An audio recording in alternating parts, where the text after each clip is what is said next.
हाँ जी, तो last lecture में अपन ने सेंटर्स वगैरह कुछ उससे रिलेटेड फॉर्मूले वगैरह देख लिए थे, है ना। अब उसमें बेस्ड कुछ प्रॉब्लम्स करते हैं ना, इन रेडियस और एक्स रेडियस के फॉर्मूले वगैरह देखे थे। Example is prove that 1/r1 plus 1/r2 plus 1/r3 बराबर 1/r। कोई भी ट्रायंगल की बात हो रही है ना।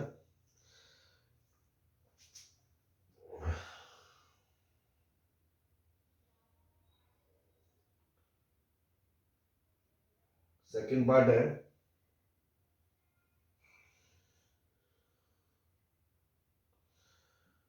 r1 plus r2 plus r3 minus r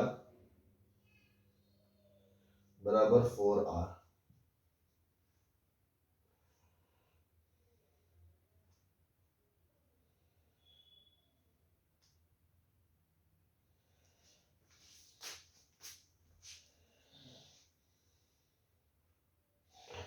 question number 2, for a triangle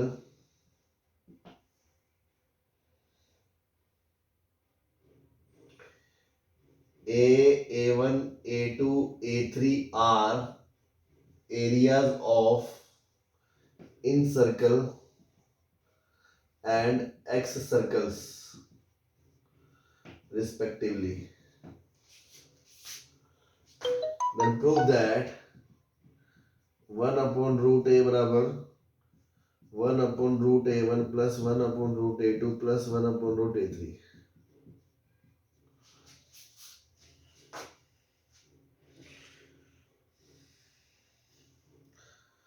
Question 3, for equilateral triangle prove that R is to R1 बराबर 1:2:3 है। ठीक, ये 3-4 क्वेश्चन अभी तो देखो 1/r1 का फॉर्मूला क्या होता था, delta upon s minus A का उल्टा s minus A upon delta, s minus B upon delta और plus s minus C upon delta. यही होती है लेफ्ट हैंड साइड। एलसीएम ले लिया तो 3s minus A plus B plus C upon delta, ये क्या है 2s, तो s by delta, this is nothing but 1/r। हो गया प्रूफ।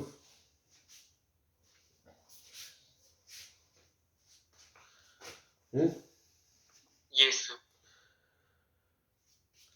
ऐसे अब r1 plus r2 plus r3 तो s minus delta upon s minus A plus delta upon s minus B plus delta upon s minus C minus delta upon s। ये left hand side है, इसका क्या होगा।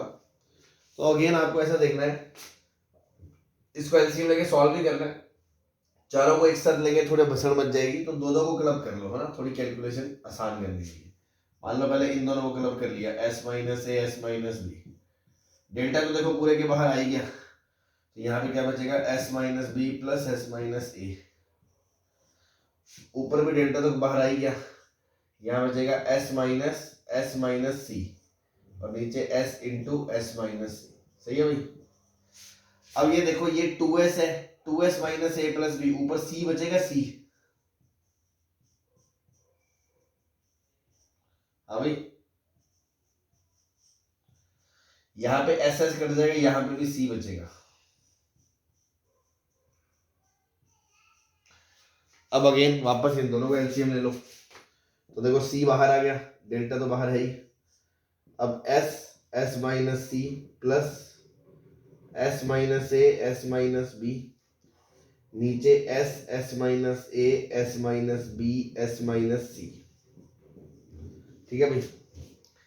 अब इसको थोड़ा simplify करो, क्या इसको मैं पूरे को डेल्टा स्क्वायर लिख सकता हूं हेरन्स फॉर्मूला से।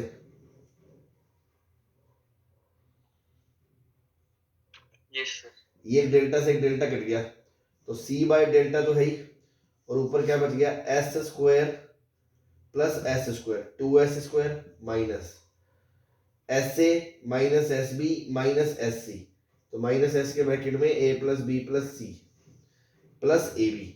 Plus A B. तो आपको दिख रहा है ये दोनों कट गए, क्योंकि ए प्लस बी प्लस सी भी 2s होता है, 2s² माइनस 2s² निपट गया। तो क्या बचा भाई, A B C by delta. अब आपको परसों एक फॉर्मूला लिखाया था आर का, A B C by 4 delta. तो ये कितना हो गया, 4r हो गया। हिंदुस्तान पेट्रोलियम। ठीक है, सारा खेल फॉर्मूलों का है ना, वही ट्रिग्नोमेट्री में फॉर्मूलेबाजी और मैनिपुलेशन, बस यही दो चीजें हैं। क्लियर है? Yes sir.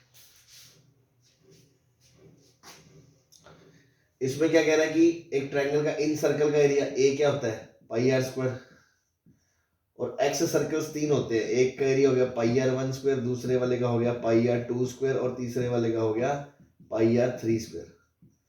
मतलब आपको क्या प्रूव करना है कि 1/√पाई तो कट जाएगा, r बराबर 1/r1 प्लस 1/r2 प्लस, ये तो हम प्रूव कर ही चुके हैं, क्योंकि ये ट्रू है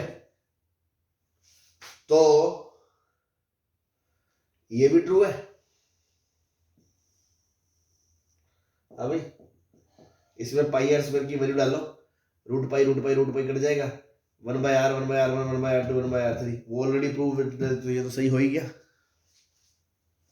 यस सर। बस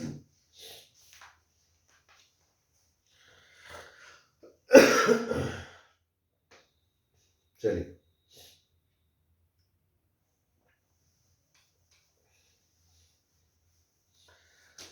अब देखो ये इंपॉर्टेंट रिजल्ट है, इसको याद रखे, और खासकर इसमें से ये ज्यादा यूज होता है कि फॉर इक्विलैटरल ट्रायंगल ना सर्कम रेडियस जो होती है वो ट्वाइस होती है किसकी, इन रेडियस की, और वैसे इन तीनों का रेशियो जो होता है 1:2:3 होता है। ठीक है भाई, R1 R2 R3 तो बराबर ही होंगे ना, क्योंकि डेल्टा अपॉन एस माइनस है, डेल्टा अपॉन एस माइनस भी, डेल्टा अपॉन एस माइनस सी सेम ही होगा। तो जो सबसे छोटी है इन रेडियस, उससे बड़ा सर्कम रेडियस, उससे बड़ा एक्स रेडियस, तीनों का रेशियो 1:2:3 होता है इक्विलैटरल ट्रायंगल में। बहुत इंपॉर्टेंट बात है, खासकर R बराबर 2r। प्रूव करना बहुत आसान है भाई। R क्या होता है, A B C by 4 delta. Small r क्या होता है, डेल्टा बाय एस। और R1 क्या होता है, डेल्टा अपॉन एस माइनस ए। सिंपल सी बात है। अब देखो, अगर ए बी सी को के बोल दो, ए बराबर बी बराबर सी को मान लो के बोल दो, तो एरिया बराबर कितना आएगा, √3/4 के स्क्वायर आएगा कि नहीं आएगा?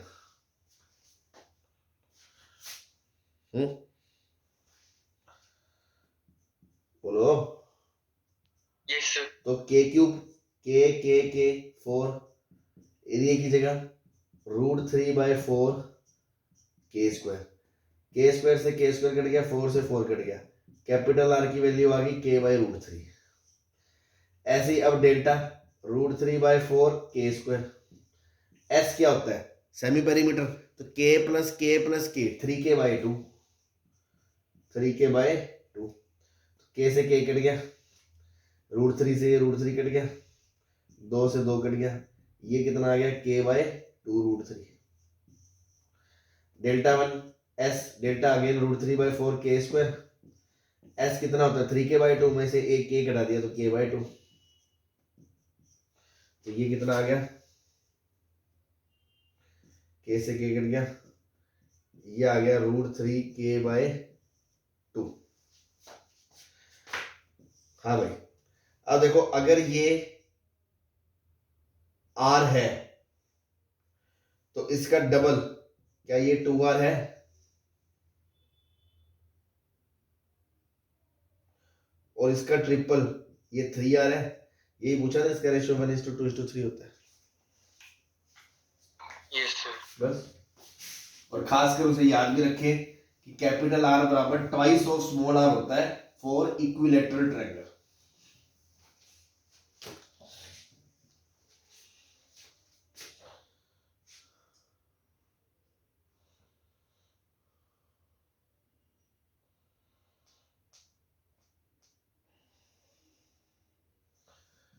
क्वेश्चन इज, कैपिटल R दे रखा है किसी के लिए 3, स्मॉल r दे रखा है 3/2, और आपसे पूछा है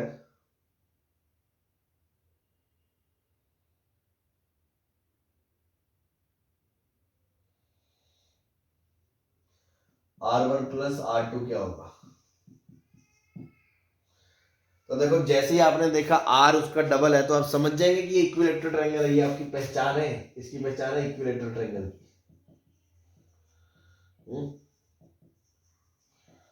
Yes, sir. तो इक्विलेटरल ट्रायंगल के लिए आर क्या होता है, डेल्टा बाय एस 3/2 और कैपिटल आर क्या होता है, A B C by 4 delta बराबर 3। अब ए बी सी तो तीनों बराबर ही है, तो ए क्यूब बाय 4 डेल्टा बराबर कितना 3।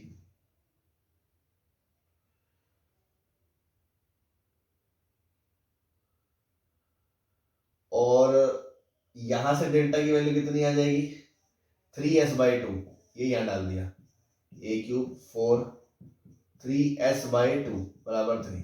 अब अगेन s क्या होता है, a plus a/2 3a/2। Yes, sir. तो 6 इंटू 3a/2 बराबर 3, 2 से गया 3, तो a स्क्वायर कितना आ गया 27 आ गया, तो a कितना आ गया 3√3 आ गया।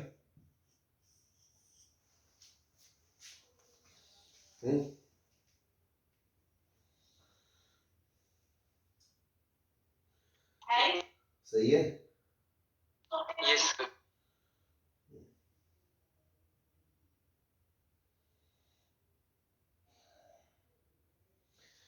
अब R1 क्या होगा, डेल्टा अपॉन s माइनस ए। अगर ये 3a/2 है तो कितना हो गया a/2। ऐसे R2 कितना हो जाएगा डेल्टा अपॉन a/2, तो R1 प्लस R2 कितना हो जाएगा डेल्टा अपॉन a हो जाएगा।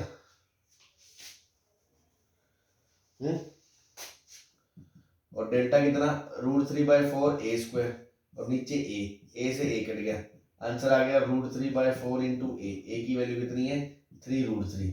आंसर कितना आ गया 9/4 आ गया आंसर।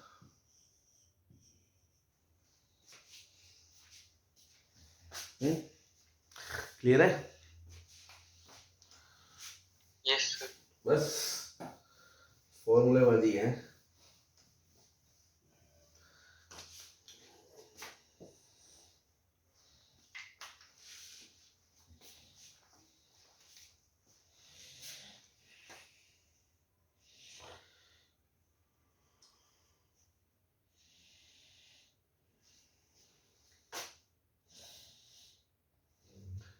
एक क्वेश्चन ट्रायंगल है मान लो, उसमें दे रखा है क्या कि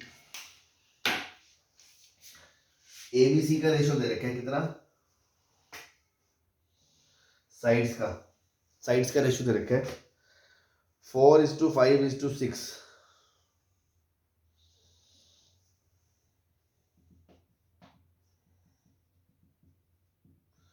और आपसे पूछा है R/R का रेशो बता दो ट्रायंगल के लिए। तो अगेन वही सब ये फॉर्मूले दोबारा, भाई R क्या होता है delta by S, capital R क्या होता है ABC/4 डेल्टा।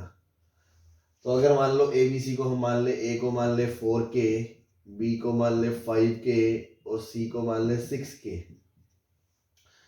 तो S क्या हो गया तीनों को जोड़ के 6 9 6 15 15K/2 हो गया।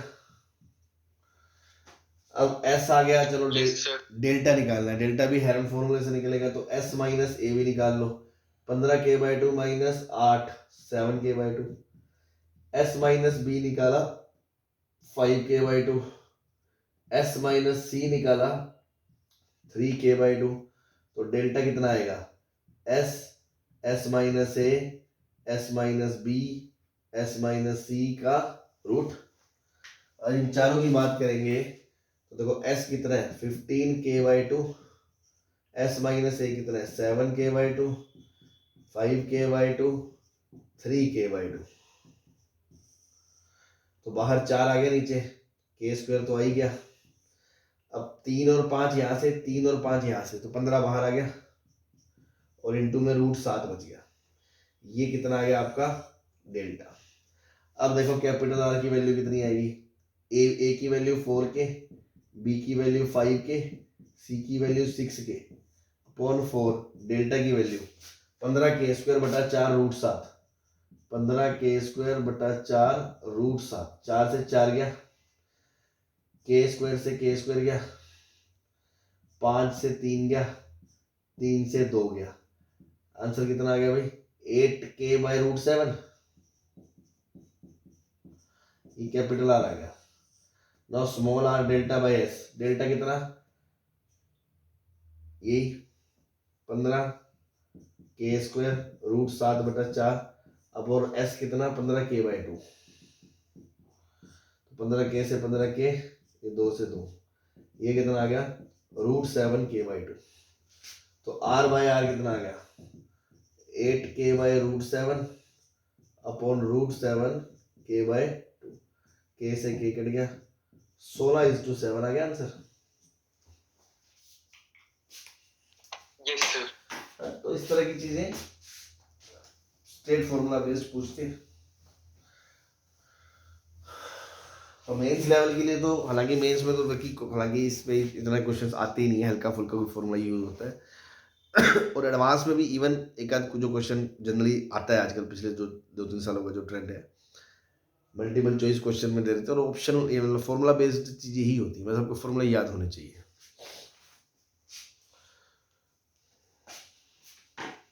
चलो क्लियर है ना सबको? Yes sir. चलो next, prove that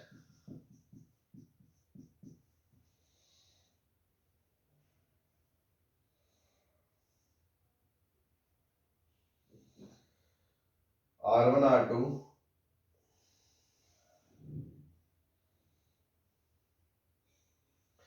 A times R1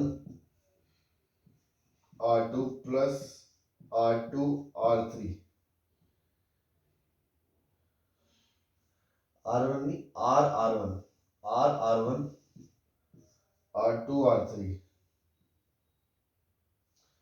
बराबर B times R2 plus R1 R3 बराबर C times R3 plus R1 R2। ये प्रूव करना है आपको। और सेकंड में प्रूव करना है कि cos A plus cos B plus cos C बराबर 1 प्लस R बाय R। ठीक, तो कोई बड़ी बात नहीं। अब देखो ये जो बराबर बराबर बराबर प्रूव करना होता है, ऐसे में हम अगर एक चीज को कांस्टेंट प्रूव कर दें या इंडिपेंडेंट ऑफ R1 दिखा दें तो तीनों चीजें बराबर हो जाएंगी सिमेट्री से।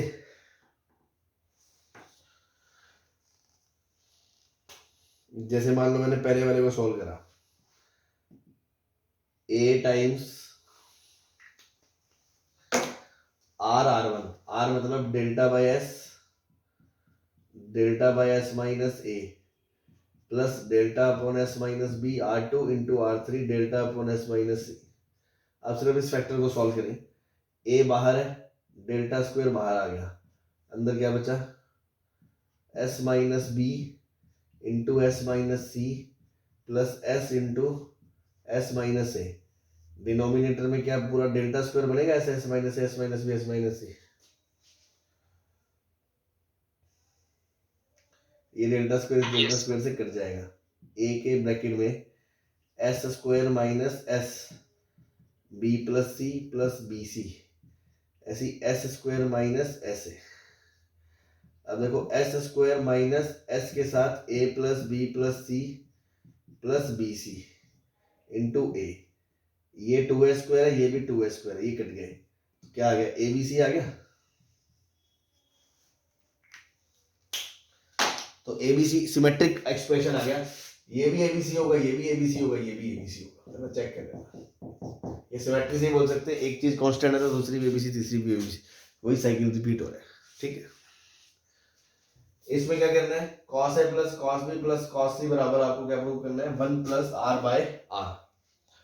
तो आपको याद हो cos a plus cos b plus cos c, इसमें लिख लेना कि a plus b plus c पाई है। ऑब्वियसली ट्रायंगल की बातें ही हो रही है, तो हम ये बाय डिफॉल्ट मान लिया हमने कि यहाँ a plus b plus c पाई है। तो आपको एक आइडेंटिटी बताई थी कि ये होता है 1 plus 4 sin a by 2 sin b by 2 sin c by 2, याद है? दो को क्लब करके करा था प्रूफ। लिस्ट भी बताई थी परसों जो हमने ट्रिग्नोमेट्री फेज 1 में पढ़े थे 10 यस सर, याद है। वही। याद। अब सर आर बाय आर में कल मैंने 4 फॉर्मूले बताए थे स्मॉल आर के। एक तो डेल्टा बाय एस, एक S minus A 10a/2, S minus B 10b/2, S minus C 10, एक ऊपर ए दो टर्म साइन के नीचे वाला कोस, और चौथा फाइनली जब तीनों साइन के टर्म्स में। वो फॉर्मूला क्या था? मैंने कहा था आर और कैपिटल आर को रिलेट करने वाला फॉर्मूला है, बहुत इंपॉर्टेंट है। वो ये था 4r sin a/2 sin b/2 sin c। ये था कि नहीं था? तो यहां से 4 sin a/2 sin b/2 sin c/2 क्या हो गया? r बाय आर हो गया। अभी आर आर यहाँ 2 आ रहे हैं पिक्चर में, 3 आ रहे हैं, आर आर आर। समझ में आ रहा है? Yes sir. क्लियर है? हाँ। पिक्चर तो पोस्टपोन हो गई यार, है कोविड के चक्कर में।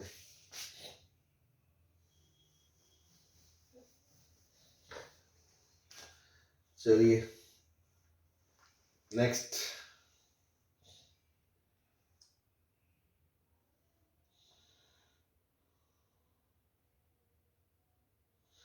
Find nature of the triangle, है ना। Next question is find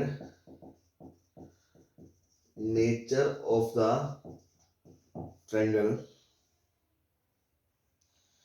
first part 8r² बराबर दे रखा है a² plus b² plus c²। Second part में दे रखा है sin a बराबर sin² b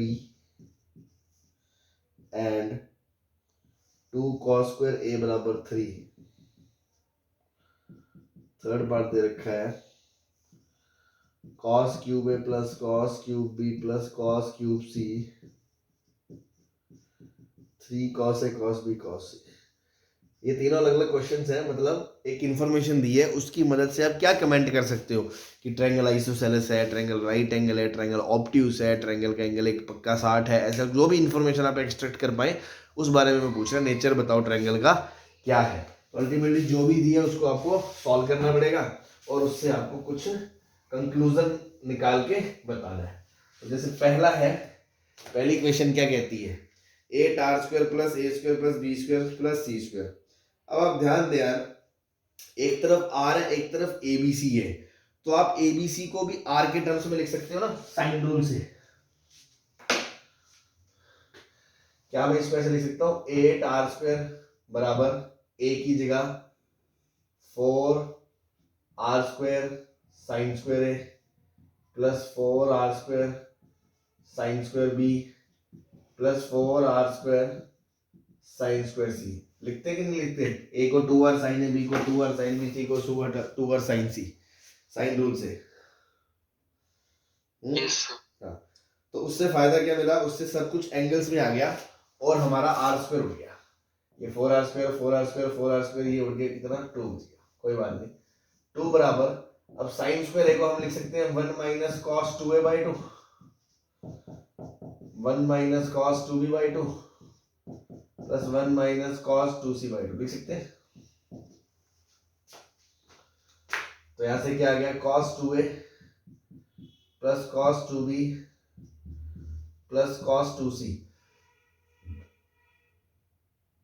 बराबर 1 आ गया कि नहीं आ गया?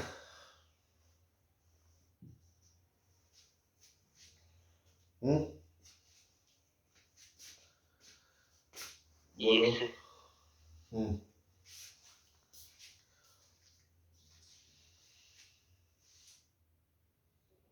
बोलो।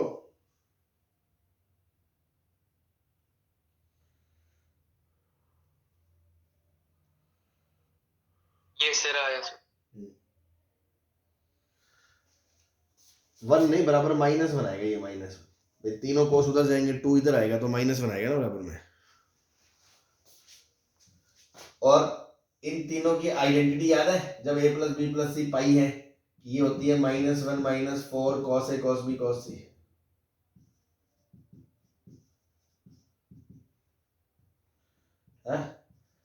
दो को डिराइव करके निकाल लो चाहे तो, -1 कट गया, मतलब cos a cos b cos c 0 आ गया।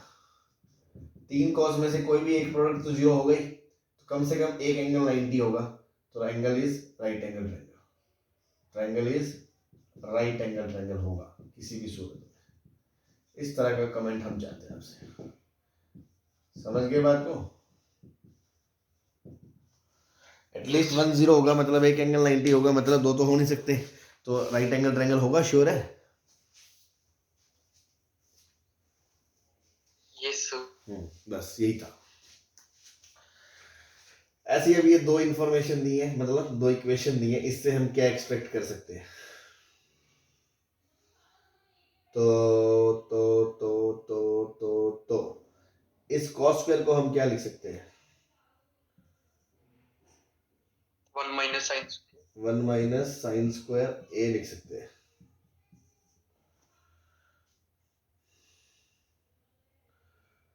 और साइन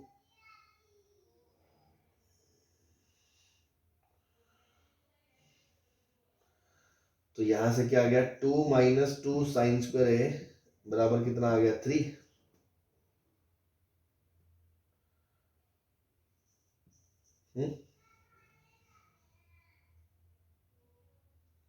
ये तो गलत आ रहा है सर, माइनस में आ रहा है सर साइन स्क्वायर। एक सेकंड, फिर कहीं क्वेश्चन में कुछ मैंने गलती ना कर दी हो।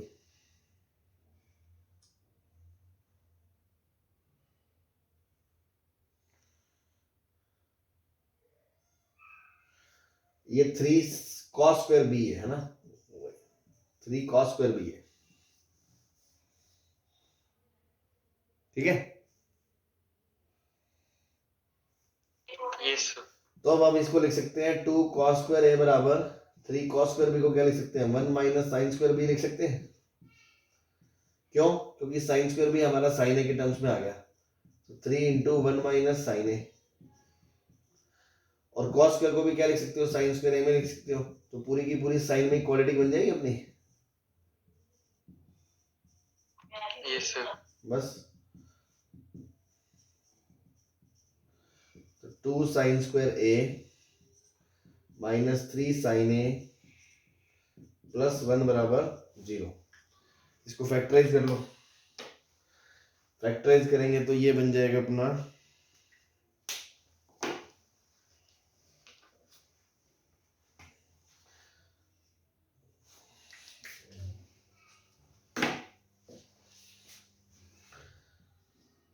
2 साइन स्क्वायर ए माइनस 2 साइन ए माइनस साइन ए प्लस 1 बराबर 0।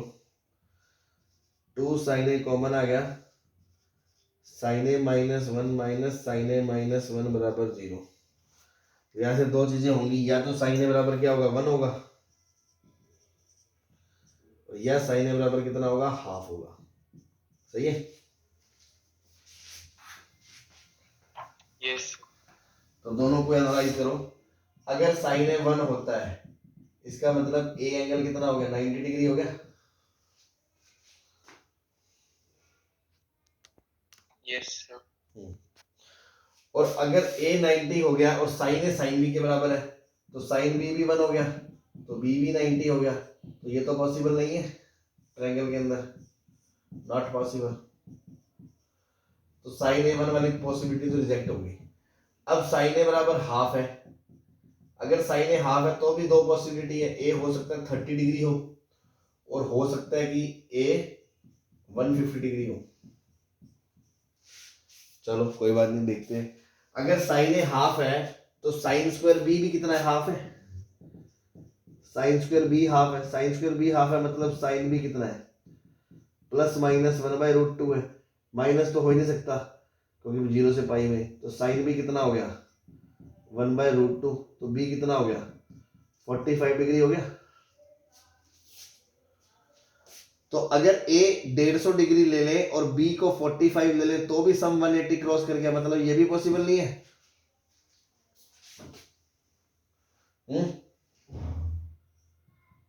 मतलब ए π/6 है, बी π/4 है, और सी 75 डिग्री है, यही बात है? नहीं, 105 डिग्री है। बस, तो कमेंट क्या कर सकते हैं, ऑब्ट्यूज एंगल ट्रायंगल है। एट सी। ठीक है,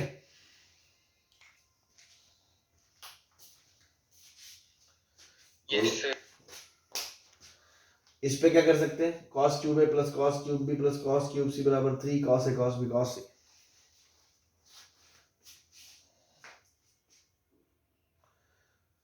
बड़ा इंटरेस्टिंग सा है ये, जाना पहचाना भी है।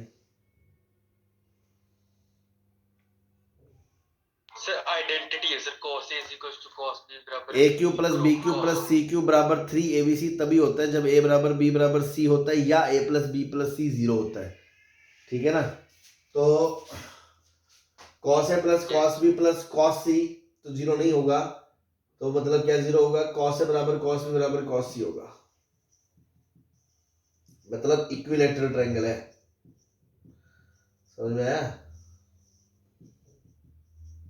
Yes sir. इक्विलैटरल ट्रायंगल है। और सर दूसरा ये भी तो होता है cos A plus cos B plus cos C 0 हो जाए, वो क्यों नहीं होगा, क्योंकि covariance plus cos B plus cos C क्या होता है 1 plus 4 sin A by 2 sin B by 2 sin C by 2, वो 0 हो नहीं सकता, इसलिए यही होगा बस, तो इक्विलैटरल ट्रायंगल होगा। ठीक है,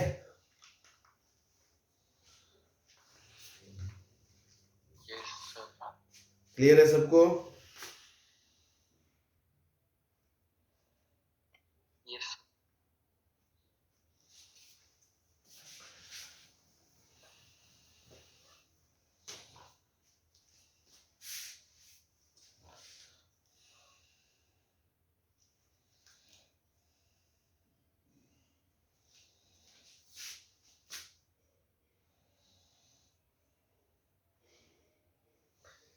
If lengths of perpendicular from A and B to opposite sides are 3 and 6 respectively, find range of length of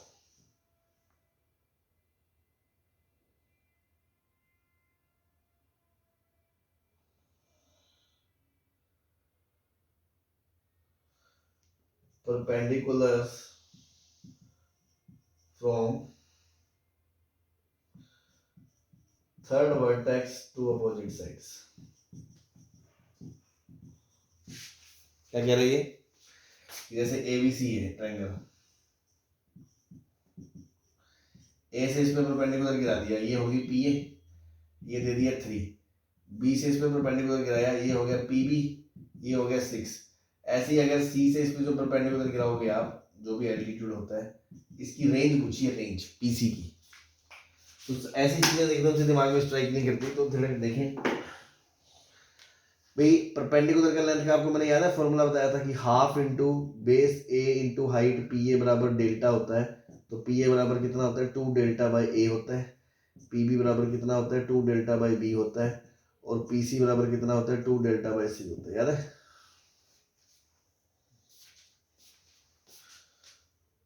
बोलो।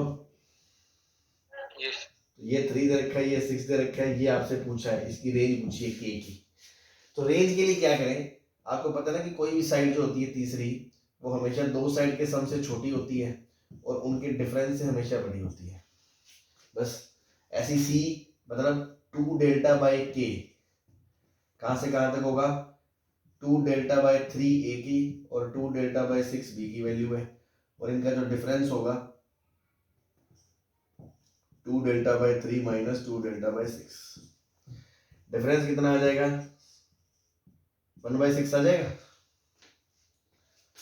ये 2 डेल्टा कट गया और ये दोनों का सम कितना हो जाएगा, हाफ हो जाएगा। तो हाफ से लेके 1/k तक 1/6 तक, तो k कहां से कहां तक हो गया 2 से 6 तक, 2 से 6 उसकी रेंज आ जाएगी। ठीक है भाई।